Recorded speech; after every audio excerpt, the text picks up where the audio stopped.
Imagine an empire so advanced, so powerful, that history itself wasn't ready for it. This isn't a sci-fi movie. This is a real story buried in the annals of time. While other civilizations were just figuring out basic governance, one empire was building a global network, pioneering technologies, and establishing a social order that wouldn't be seen again for over 1,000 years. This is the story of an empire born too soon, a civilization that reached for the future, only to be pulled back by a world that couldn't keep up. This wasn't just another kingdom of antiquity. We're talking about a level of organization and vision that was simply staggering for its era. Think of it like this. While their neighbors were using carrier pigeons, this empire was building the equivalent of a high-speed internet network, a vast system of roads and relay stations that could transmit messages faster than any other power on Earth. While others fought with brute force, they professionalized their military, implementing standardized training, equipment, and logistical support that allowed them to project power across continents. They built cities that were marvels of engineering, complete with complex water management systems, public sanitation, and architectural wonders that still leave us breathless. Their economy wasn't just about bartering goods.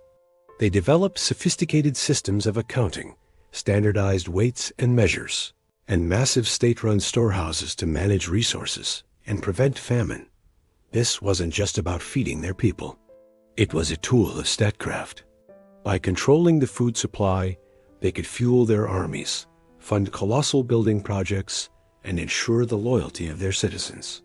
They created a society where a common person, through merit and service, could rise to a position of influence, a concept of social mobility that was revolutionary for the ancient world.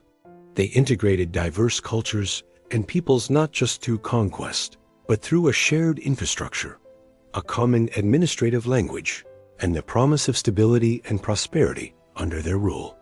They were building a unified world while everyone else was still building walls. So, why did an empire so far ahead of its time ultimately falter? Why isn't it the most famous empire in our history books? The answer is as complex as the empire itself. Being ahead of your time is a dangerous game. Their very innovations created enemies. Neighboring kingdoms and rival powers saw their efficiency not as progress, but as an existential threat. Their sophisticated bureaucracy, while effective, became a target for those who preferred the old ways of decentralized power. Their system was so advanced that it required an incredible amount of energy, resources, and collective buy-in to maintain.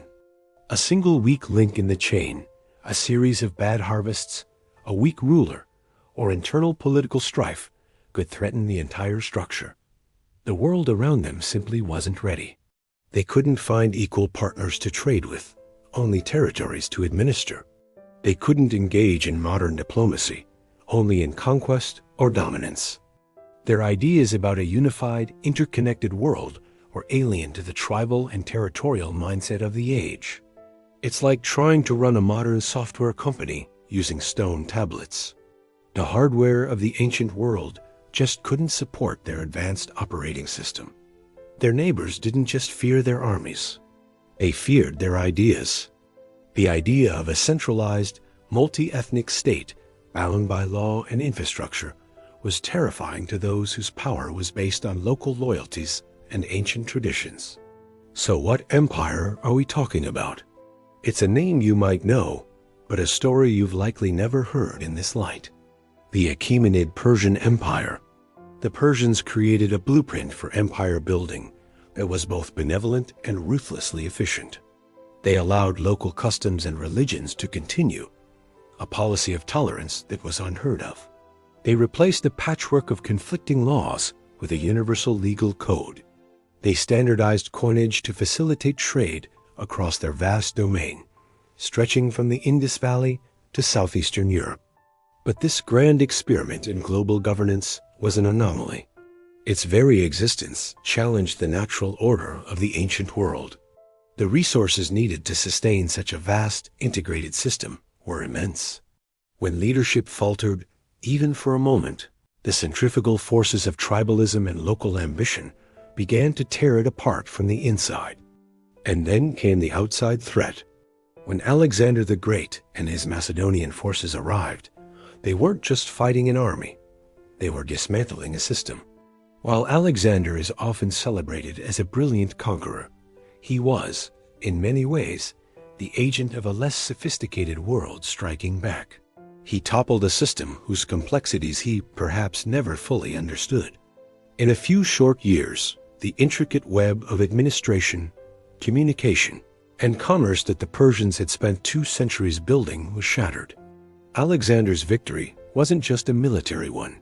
It was an ideological one. The world reverted to a more chaotic, fragmented state of warring successor kingdoms. History wasn't ready for the Achaemenid Persians. They were a glimpse into a future of global connectivity, universal rights, and administrative science that the world would not see again on such a scale until the rise of Rome, and in some respects, not until the modern era. They proved that it's not enough to be powerful or innovative. You also have to exist in a time that is ready to receive your ideas. The Persians built a world of tomorrow in the world of yesterday, and the strain was simply too great.